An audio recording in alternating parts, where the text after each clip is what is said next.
예, 안녕하세요. 저는 이누리 AS 팀에서 책임 매니저를 맡고 있는 박승태라고 합니다. 전에 이제 내연기관 바이크를 3년에서 한 4년 정도 이제 정비를 하다가 전기 바이크에 관심이 생겨가지고 이제 입사를 하게 됐습니다.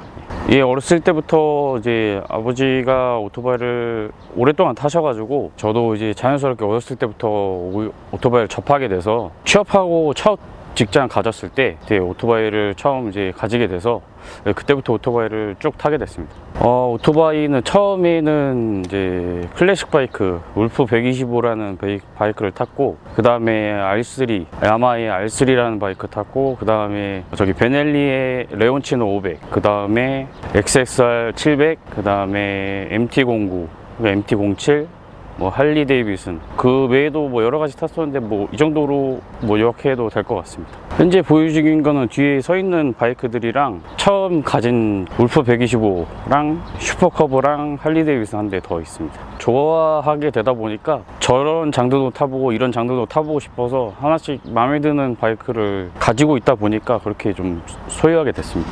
지극히 그냥 직원이 아닌 유저로서 봤을 때 내연기관은 일단 정비사 입장으로도 생각할 수밖에 없는 게 이제 손이 좀 많이 가는 편인데, 이제 전기 바이크는 이제 손도 많이 좀 덜 가고, 그리고 스로틀 반응도 좀 예민하고 민감하고 또 이제 즉각적으로 반응하다 보니까 뭐 그런 점은 좀 장점인 것 같습니다. 내연기관도 직접 수리도 하고, 지금 현재 AS팀에서 일을 하고 있으니까 정비도 같이 겸하고 있습니다. 정비사 입장에서는 내연기관이 훨씬 더 좀 복잡하고 좀 어렵고 좀 더럽고 좀 그런데 지저분하고, 그런데 전기 바이크는 좀 아무래도 뭐 엔진 오일이라든가 좀 기름 오일 같은 종류가 좀 덜 들어가서 그런 점은 좀 편하고, 소모품 같은 경우도 다른 내연기관 바이크를 조금 알고 있으면은 좀 관리하기 더 쉬운 것 같습니다, 전기 바이크가. 첫 직장은 제가 혼다에서 일을 했었고 정비사로 일을 했습니다. 제가 지금부터 말씀드리는 회사는 전부 다 정비사로 일을 했습니다. 네. 두가티라는 바이크 회사에서 또 일을 했었고, 그 다음에 강남에 있는 모토플렉스, 세 가지 브랜드를 같이 다루는 플렉스십에서 또 일을 했었고, 마지막 직장은 할리 데이비슨에서 일을 했었습니다. 바이크마다 특색은 얘기해 드릴 수 있습니다. 혼다는 뭐 아시다시피 우리나라에서 가장 많은 점유율을 가지고 있고, 스쿠터나 장르 상관없이 많은 분들이 다 알고 계시는 바이크고, 강남에 있는 그 모토플래그십은 이제 이탈리아 브랜드가 좀 많은데, 베스파라던가 아니면 모토구찌 아니면 아프렐리아 이런 바이크들이 좀 있고, 또 할리 데이비슨은 유명한 바이크라서 투어링 바이크가 가장 많이 또 라인업이 많이 돼 있어서, 그리고 저 배기음도 웅장하고 많이 아실 거라고 생각합니다. 하이엔드급은 할리 데이비슨이 가장 많이 보유하고 있는 것 같습니다. 아무래도 가격대도 비싸고 편의사항도 많고 전자장비도 많고, 그래서 좀 하이엔드급으로 취급되는 것 같습니다. 혼다는 대중성도 있고 이제 라인업도 많고 가격대도 다양해서 처음 입문하신 분들이나 아니면 좀 중급자나 고급자분들이 다 접하기 쉬운 브랜드 같습니다. 배달기관, 내연기관 바이크는 보통 스쿠터를 많이 타시기 때문에 PCX라든가 뭐 MX, TMX, XMAX, 그리고 뭐 야마로 가서도 뭐 방금 말씀드린 브랜드도 같이 있는 것 같습니다. 지금 저희가 판매 중인 바이크는 이제 V1, OK1, 그리고 OK1 프로 이렇게 판매 중이고 있습니다. 세 가지 다 괜찮다고 생각합니다, 저는. 제가 2024년 12월 1일 날 딱 입사를 했는데, 처음 입사하게 된 계기는 내연기관 바이크를 이제 일을 하면서 조금씩 이제 고객분들이 좀 줄어드는 그 감을 좀 받고, 뉴스라던가 이런 걸 보게 되면 1인차 신문을 좀 많이 봤는데, 이제 거기서 이제 내연기관이 많이 죽고 있다라는 느낌을 많이 받고, 이제 전기 바이크가 많이 이제 성장하고 있다라는 그런 기사들도 접하고 그런 생각을 많이 가지게 됐어요. 그래서 이직을 생각하고 있던 와중에 좋은 기회가 돼가지고 이제 여기 임원진 분과 이제 면접을 통해서 좋은 기회로 입사하게 됐습니다. 솔직히 말씀드리면 지금 다닌 회사들 중에 단연 1등이라고 뭐 자신있게 말할 수 있습니다. 워라밸도 좋고, 제일 좋은 건 사람들이 너무 좋습니다. 그냥 같이 일하는 사람들이 잘 좋습니다. 제가 입사했을 때 당시 상황은 출고가 많이 밀려 있었던 상황이었어요. 겨울이었는데 AS보다는 출고 업무에 좀 더 치중돼서 일을 했었는데 직접 조립 출고 준비를 했었는데 이제 PDI도 하고 그랬었는데 당시에 인원도 없고 할 일은 너무 많아가지고 뭐 야근은 뭐 그냥 밥 먹듯이 했었고 야근 수당은 나오나요? 당연히 챙겨주시고 그리고 뭐 중간중간 밥도 뭐 잘 챙겨주시고 해서 같이 입사하신 분이랑 좀 고생을 좀 많이 했습니다. 솔직히 6개월, 7개월 정도 된 것 같습니다. 절반 정도 되는 것 같습니다. 예. 그 뒤로 이제 출고가 끝나고 나서 이제 출고되면은 이제 사용자분들이 쓰시면서 고장난다든지 저희가 미처 검수하지 못했던 부분에 대해서 이제 AS가 접수 상황이 많이 들었었어요. 토탈 수치를 한 몇백 건 정도로 알고 있었어요. 거의 한 절반이었다고 뭐 관이 아니었는 것 같아요. 보통 하루에 인원이 이렇게 전국으로 이제 저희가 AS를 방문 출장하는데 인원이 좀 적다 보니까 그 AS를 다 하려면은 하루가 좀 짧아요. 되게 굉장히 짧아가지고 많이 할 수 있으면 한 8건에서 7건 정도 할 수 있는데 그러면 4명이서 하면은 뭐 8, 4, 32, 뭐 32건 정도를 하루에 할 수 있는 거고 일주일이면 5를 곱하면 되는 수치니까 거의 한 160건에서 150건 정도를 저희가 할 수 있는 양인데 이게 지역도 넓고 중구난방 이렇게 있으시니까 그리고 고객님들하고도 이제 스케줄을 맞춰야 되다 보니까 그런 부분도 상당히 좀 어려움이 있었습니다. 좀 솔직히 말하면 좀 비성적인 수치라고 말씀드릴 수 있죠. 예. 입사 때 기준 AS 팀원이 한 4명 정도 됐었는데 지금은 2배 가까이 돼서 거의 한 10명 정도 돼서 지금 전국 기준으로 한 3일에서 5일 정도면은 AS 접수를 받고 나서 3일에서 5일 정도면은 저희가 AS를 전부 다 처리할 수 있는 상황이라서 그 정도면은 AS가 굉장히 신속하게 처리되고 있지 않나 이렇게 좀 한번 조심스럽게 생각해 봅니다. 아 그럼요. 지금도 인원이지만 AS가 많이 줄었겠네요. 그쵸. 이제 개선된 상황이 굉장히 많아가지고 전기 바이크를 타신 분들이 처음 이제 오토바이를 타신 분들이 많아가지고 실제로 저 AS를 접수를 받아서 나가게 되면은 사용법이 약간 미숙해서 부르신 분도 몇 분 계셔가지고 그런 AS를 제외한다면은 굉장히 AS가 적다고 말할 수도 있을 것 같아요. 저 개인적인 생각은 전자 제품이든 어떤 가구든 어떤 장비건 뭐 카메라 감독이 찍고 있는 카메라든 뭐 그런 게 있으면은 값이 아무리 비싸더라도 내가 이걸 사서 AS를 맡겨가지고 신속히 처리해주고 피드백이 빠르다고 하면은 저는 비싸더라도 그 물건을 살 것 같아요. 근데 지금 저희가 현재 그거를 위해서 굉장히 부단한 노력을 하고 있기 때문에 그 작년에 이제 24년형 크루 OK1 크루를 받으신 분들이 좀 불만사항이 있었던 걸로 알고 있는데 저희가 잘못했던 거는 다 개선을 다 시켰고 저희가 신속히 AS를 하고 있기 때문에 괜찮다고 좀 생각합니다. 그 당시에는 솔직한 말로는 조금 이게 문제가 많다라고 생각했는데 제가 이제 직접 같이 일을 해보면서 쭉 이렇게 여기까지 와본 결과 이 정도면은 그래도 내가 고객이라면 사서 운행해도 지장이 없겠다라고 생각이 들었습니다. 큰 문제는 없는데 좀 짜잘한 문제는 조금 있습니다. 예.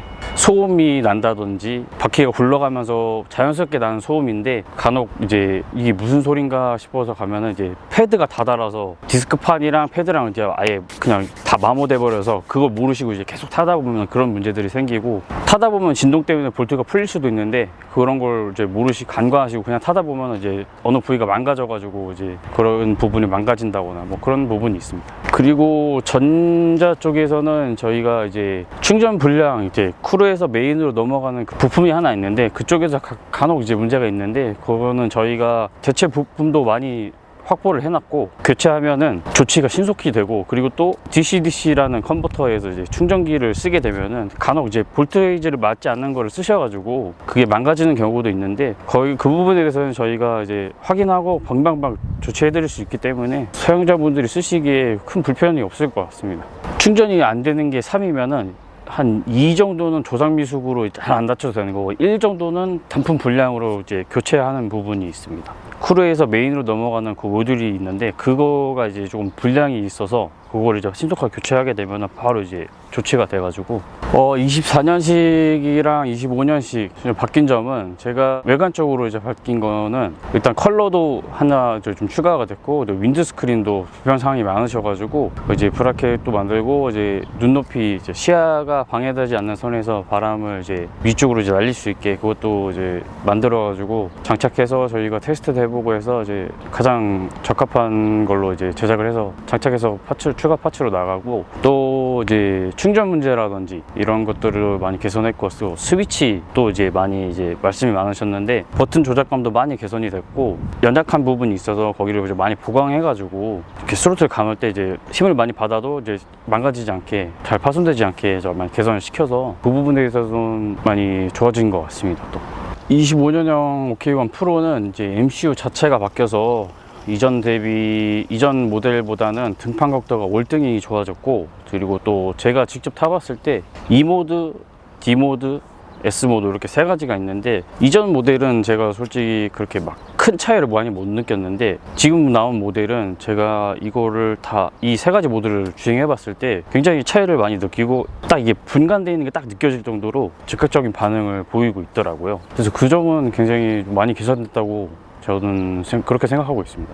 반응성도 다르고, 에코 모드는 이제 실제로 저희가 이제 전기를 절약해서 탈 때, 그리고 D는 이제 노말 저희가 평소 주행할 때, 그리고 스포츠는 저희가 좀 다이나믹하게 탈 때를 그렇게 타고 있는데, 특히 S 모드를 뒀을 때 얘가 출력도 좋고 힘도 좋아서 등판 능력도 상당히 좋고, 평지에서 뭐 저희가 운행을 하다 보면 차를 추월해야 될 때가 있잖아요. 그럴 때 보면은 굉장히 성능이 좋다고 저는 테스트 주행할 때 그렇게 느꼈습니다.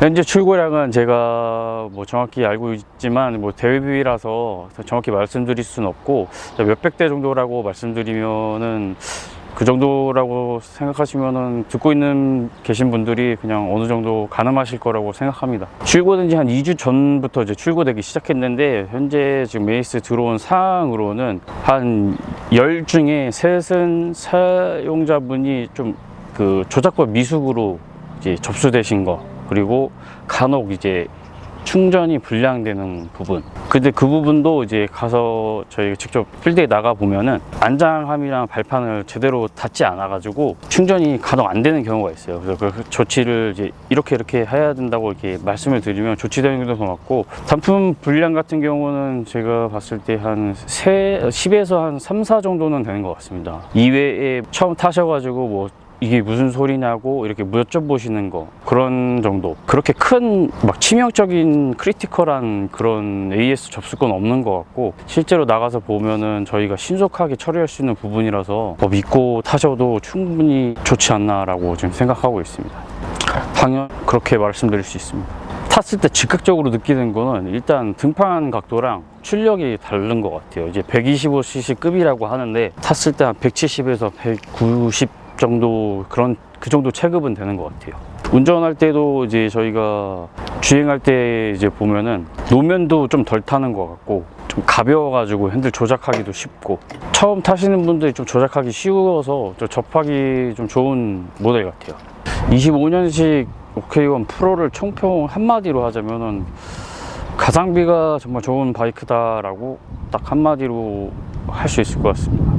지원금도 많이 조달이 되고, 지역마다 지원금이 다 다른데 거기서 또 이제 추가로 지원금 받게 되면은 이 정도 금액으로 이 바이크를 탄다는 게 좀 메리트 있지 않나 라고 이렇게 생각이 많이 들고, 저희가 이제 전국으로 이제 신속하게 AS를 처리하고 있다 보니까 많이 급하시지 않은 상황이라면 한 3에서 5일 정도만 기다려주면 저희가 바로 가서 처리를 해드리기 때문에, 그 정도면은 상당한 메리트가 있지 않나, 이 정도 가격에서는.